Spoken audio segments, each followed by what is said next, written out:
Pentingnya meraih kepercayaan seseorang. Memori atau kenangan biasanya muncul kembali dalam pikiran kita jika tanpa disadari kita berada di tempat yang mirip dengan peristiwanya. Misalnya, Anda pernah menyatakan cinta di bawah pohon selagi cinta pertama di masa SMA dulu yang ternyata ditolak. Begitu suatu hari 20 tahun kemudian, Anda melihat atau merasakan suasana yang mirip dengan suasana itu, memori Anda tahu-tahu mengeluarkan data yang membuat Anda terkenang dengan cinta pertama dan tolakan pertama tersebut. Hebatnya lagi, memori tersebut ketika muncul justru seringkali membawa kebahagiaan. Percayalah, walaupun Anda mengingat patah hati pertama 20 tahun yang lalu, Anda tetap saja mentertawakan atau tersenyum-senyum sendiri mengenang peristiwa tersebut. Kisah lain, mungkin suatu hari Anda sedang berjalan dengan pasangan Anda di kendaraan, misalnya di mobil. Tiba-tiba ada lagu di radio favorit Anda yang mengingatkan Anda akan peristiwa menyakitkan. Mungkin Anda pernah diputusin mantan dan lagu itu menjadi latar ketika peristiwa terjadi. Percayalah, walaupun saat itu Anda sedang membicarakan topik lain dengan pasangan Anda, otak Anda tanpa komando akan cepat bisa membuat memori tersebut keluar. Tanpa diperintah, tangan Anda membesarkan volume suara lagu tersebut sambil berkata, "Lagu bagus nih, aku suka." Namun, kita semua tahu bahwa memori Anda sedang berada di masa lalu yang mungkin tragis, tapi indah dikenang. Lalu, di hati kecil Anda mulai nakal, bertanya-tanya apa kabar sih si dia, lalu Anda tersenyum-senyum sendiri. Coba apa yang terjadi kalau ternyata pasangan Anda menangkap perubahan wajah Anda dari sudut matanya.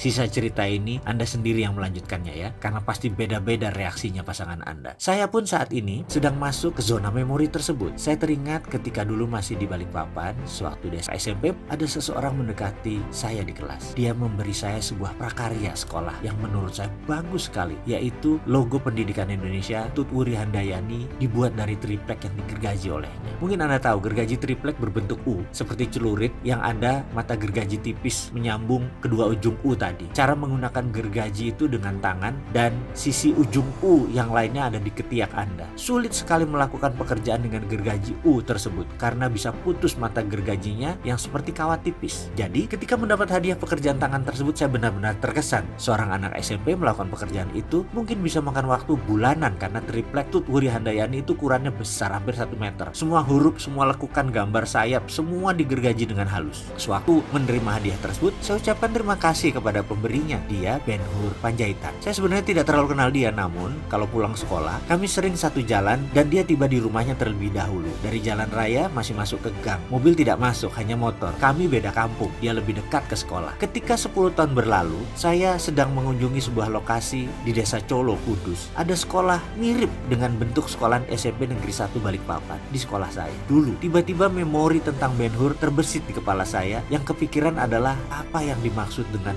Ben Hur kasih hadiah tersebut ke saya. Apa spesialnya saya waktu itu? Kenalan juga nggak terlalu deket kok. Sebelum dia memberi hadiah itu dan setelahnya kami juga tidak terlalu dekat. Namun 10 tahun kemudian saya jadi teringat Ben Hur gara-gara hadiah tersebut. Di mana kampung dia sekarang ya? Apa kabarnya? Saya jadi ingin bertemu dengan Ben Hur. Dan kalau bertemu saya ingin tanya mengapa dia memberi hadiah itu. Karena waktu itu saya tidak sedang berulang tahun dan tidak ada peristiwa istimewa saat Ben Hur memberi hadiah itu. 10 tahun sejak memori itu muncul, alias 20 tahun berlalu sejak meninggalkan Balikpapan, ada hal yang memancing memori tersebut muncul. Saat itu saya bekerja di PT Rifan, cikal bakal PT Rekapital, yang pemiliknya dan CEO-nya adalah Bapak Rosan Roslani. Singkat cerita, kalau boleh nyombong nih ya, Rosan dulu pernah bekerja sama saya, tapi 8 tahun kemudian, selama 2 tahun, saya adalah pegawainya Rosan. Itu bisnis, itu biasa, pernah di atas, pernah di bawah. Jujur, itulah hidup, berputar-putar terus, dan yang pasti, hanya rezeki yang tidak pernah tertukar. Kalau sudah jatah si A, ya pasti dapat. Dia memerlukan saya, dan pastinya saya memerlukan income yang cukup besar untuk bayar hutang-hutang saya waktu itu. Rosan memerlukan saya karena saya cukup galak dan tegas dalam memimpin organisasi. Bahkan banyak yang bilang saya ini asshole, keras dan disiplin, dan gak ada belas kasihan. Saya sangat berorientasi pada result, pengejar prestasi. Kala itu, saya sedang melakukan inspeksi ke divisi sales. Saya cukup bertanya apa yang mereka lakukan. Mereka pun jawab, habis bertemu Bapak A, Bapak B, dan sebagainya.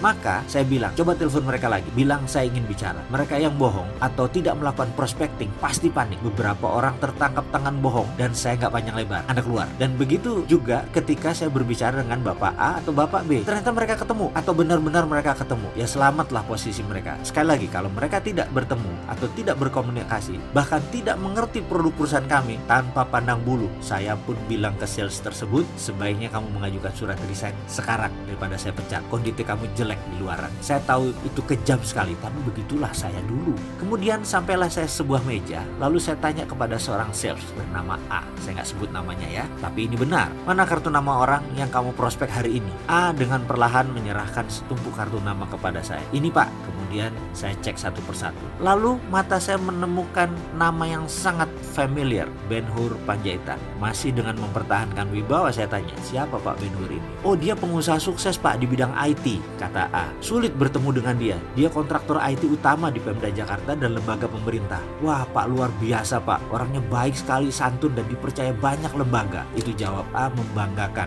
Orangnya namanya Ben Hur Panjaitan versinya dia. Saya tersenyum dalam hati. Nah, pasti ini teman yang saya cari. Tapi mendengar cerita A, saya menjadi kecut. Apakah ini Ben Hur yang saya kenal atau Ben Hur yang lain? Bukan teman SMP saya. Lalu saya tanya pada A, apa dulu Pak Ben Hur pernah tinggal di Balikpapan? Wah, saya kurang tahu Pak. Saya coba hubungi dia lagi Pak, kata A. Saya lihat dia menelpon di depan saya. Seperti biasa, sulit sekali terhubung. Dari resepsionis hanya terhenti di sekretaris pribadi Pak Ben Hur. Muka A pucat. Dia takut sekali ekspresinya. Takut saya marah soalnya. Dia pasti berpikir saya akan marah, saya akan memecatnya. Lalu di tengah menunggu, saya ambil telepon itu dan berbicara dengan sekretaris Pak Ben Hur. Maaf Bu, bisa tolong sampaikan ke Pak Ben Hur. Saya tahu dia pasti sedang sibuk, tapi tolong sampaikan ada orang yang namanya Wowi ingin bicara. Ya sudah, lebih baik saya yang memulai. Saya adalah orang yang bisa menerima kegagalan, tapi saya tidak bisa menerima ketika saya tidak coba. Jadi saya mengawali, mudah-mudahan dia ingat dan mau menerima saya kalau ini Ben Hur yang sama. Sesaat kemudian terdengar bunyi klik. Suara telepon yang tadinya nada tunggu menjadi hening. Ada orang di seberang sana dan bukan mesin. Terdengar suaranya berkata, Bapak Wowi, apa kabar kamu? Tertawa dia langsung. Saya menarik napas lega, iya ini Ben Hur yang saya kenal. Lalu tanpa basa-basi saya langsung